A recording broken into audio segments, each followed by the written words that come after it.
हस्तिनापुर केवल ईंट पत्थरों से बना एक नगर नहीं था, वह परंपरा, धर्म और सत्ता का केंद्र था। कुरुवंश की राजधानी होने के कारण उस पर केवल राजाओं की नहीं बल्कि समूचे आर्यावर्त की दृष्टि टिकी रहती थी। जो हस्तिनापुर की गद्दी पर बैठता उससे अपेक्षा की जाती कि वह केवल शासन न करे बल्कि धर्म का संरक्षण भी करे। परंतु जब उसी गद्दी के उत्तराधिकार में अन्याय की छाया पड़ गई तब इतिहास ने करवट लेनी शुरू कर दी। राजा विचित्रवीर्य के बाद हस्तिनापुर का प्रश्न दो नामों पर आकर ठहरा, धृतराष्ट्र और पांडु।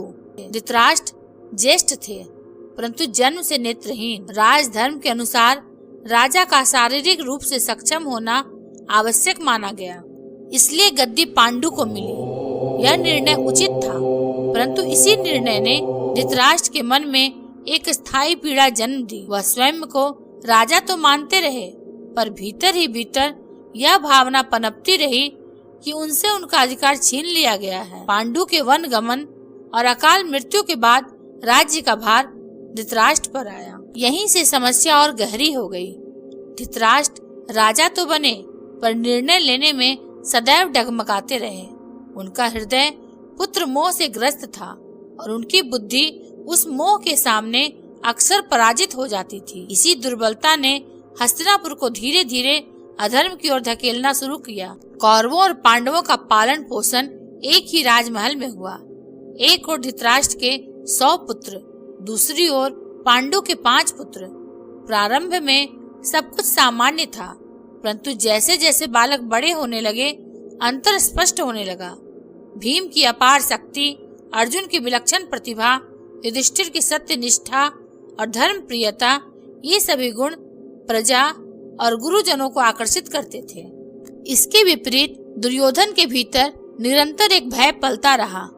भय इस बात का कि हस्तिनापुर की गद्दी उसके हाथों से निकल सकती है। भीष्म पितामह, द्रोणाचार्य और कृपाचार्य जैसे महान योद्धा और गुरु पांडवों की ओर स्वाभाविक रूप से झुकते थे, क्योंकि उन्हें भविष्य का धर्म राज्य दिखाई देता था। यही झुकाव दुर्योधन को असहनीय लगता था। वह हर मुस्कान, हर प्रशंसा को अपने विरुद्ध षड्यंत्र मानने लगा। यही प्रवेश होता है शकुनी का, गांधार का राजकुमार, गांधारी का भाई। शकुनी केवल मामा नहीं था, वह दुर्योधन के भीतर पल रहे भय को दिशा देने वाला व्यक्ति था। उसने दुर्योधन को यह समझाया कि पांडवों का जीवित रहना ही उसके भविष्य के लिए खतरा है। यह बात दुर्योधन के हृदय में उतर गई और वहीं से षड्यंत्रों की श्रृंखला आरंभ हुई। सबसे पहला बड़ा प्रयास था लाक्षागृह। वारणावत में पांडवों के लिए एक सुंदर महल बनवाया गया जो भीतर से लाख और ज्वलनशील पदार्थों से भरा था। योजना स्पष्ट थी, पांडवों को जीवित जला देना। यह कोई साधारण अपराध नहीं था, यह कुलनाश का प्रयास था। परंतु विदुर की दूरदृष्टि और पांडवों की सजगता से यह षड्यंत्र विफल हो गया।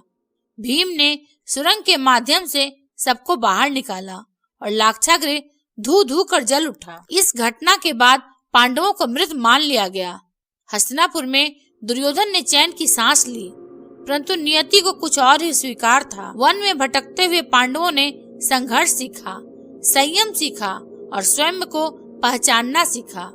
यही संघर्ष आगे चलकर उन्हें महायुद्ध के योग्य बनाएगा। वनवास के दौरान द्रौपदी स्वयंवर की कथा घटित हुई। अर्जुन ने लक्ष्य भेद कर द्रौपदी का हाथ जीता। यह विवाह केवल व्यक्तिगत नहीं था, यह राजनीतिक भी था। द्रौपदी पांचाल की राजकुमारी थी और इस संबंध ने पांडवों की स्थिति को सुदृढ़ कर दिया। जब यह समाचार हस्तिनापुर पहुंचा, तब दुर्योधन के भीतर दबा हुआ भय फिर जाग उठा। कौरवों और पांडवों के बीच समझौते के रूप में राज्य का विभाजन हुआ। पांडवों को खांडोप्रस्थ दिया गया, एक निर्जन बंजर भूमि, यह सोचकर कि पांडव वहां कभी समृद्ध नहीं हो पाएंगे। दुर्योधन संतुष्ट हो गया, परंतु यही उसकी दूसरी बड़ी भूल हुई। श्री कृष्ण की सहायता से खांडोप्रस्थ इंद्रप्रस्थ बन गया, एक ऐसा नगर जो वैभव, न्याय और धर्म का प्रतीक था। राजसूय यज्ञ के समय जब दुर्योधन ने इंद्रप्रस्थ का वैभव देखा तो उसका हृदय जल उठा। वह उस समृद्धि को सह नहीं सका जो छल से नहीं बल्कि धर्म से अर्जित की गई थी। सभा में हुए उसके अपमान, मिथ्या हंसी, गिरने की घटना ने उसके अहंकार को और अधिक घायल कर दिया। उसी क्षण उसने निश्चय कर लिया कि वह पांडवों को किसी भी कीमत पर नष्ट करेगा। यहीं से शकुनि ने द्यूत क्रीड़ा का प्रस्ताव रखा। यह केवल खेल नहीं था, यह पांडवों को नैतिक रूप से पराजित करने की योजना थी। युधिष्ठिर जानते थे कि जुआ विनाश का कारण है, परंतु क्षत्रिय मर्यादा और राजधर्म के नाम पर वे इनकार न कर सके। यही धर्म उनकी सबसे बड़ी शक्ति भी था और सबसे बड़ी कमजोरी भी। द्यूत सभा में एक एक करके सब कुछ दांव पर लगा, धन, राज्य, भाई और अंततः द्रौपदी। जब द्रौपदी को सभा में घसीटा गया तब केवल एक स्त्री का नहीं, पूरे धर्म का अपमान हुआ। सभा मौन रही। भीष्म पितामह का मौन, द्रोणाचार्य का मौन, धृतराष्ट्र का मौन, यह मौन ही भविष्य के रक्तपात का कारण बना। द्रौपदी के प्रश्न, पहले मैं हारी या युधिष्ठिर, का उत्तर किसी के पास नहीं था। उस दिन सभा में जो मौन छाया वही कुरुक्षेत्र में रणभेरी बनकर गूंजा। इसी अपमान के साथ पांडवों को पुनः वनवास और अज्ञातवास का दंड मिला। यह दंड केवल शारीरिक नहीं था, यह मानसिक परीक्षा भी थी। परंतु इस बार पांडव टूटे नहीं। उन्होंने मौन को शक्ति बनाया, अपमान को प्रतिज्ञा में बदला और समय की प्रतीक्षा करने लगे। यही वह समय था जहां अधर्म के बीज पूरी तरह बोए जा चुके थे। अब केवल समय था जब ये बीज रक्त और युद्ध के रूप में फल देने वाले थे। अगर आपको यह वीडियो अच्छा लगा हो तो इसे लाइक, शेयर और सब्सक्राइब अवश्य करेंगे। अंत तक देखने के लिए आपका धन्यवाद।